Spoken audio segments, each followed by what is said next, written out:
Hi guys and welcome to Explain Me How. In this video, I will show you how to add affiliate links to Wix website. To start, open your internet browser and head on over to editor.wix.com and make sure you are logged in already. On Wix, head on over to the left corner and then tap on the plus sign. Then in here, tap on text. Then tap theme text and then click on the paragraph. In here, input a title or a briefer or a blurb for your text. Now tap on the chains icon on top of the page. Then in here, select web address. Now open your internet browser to another tab and then go to affiliate-program.amazon.com.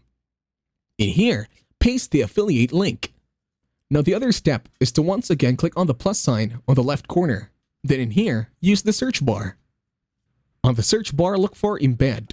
Then tap on the option that says embeds. Then in here, click Embed HTML. And then on the pop-up, enter the website link on the What is the website address bar. Once done, click on Apply. And that's it. Thank you very much for watching. Please leave a like, share, and subscribe to the channel.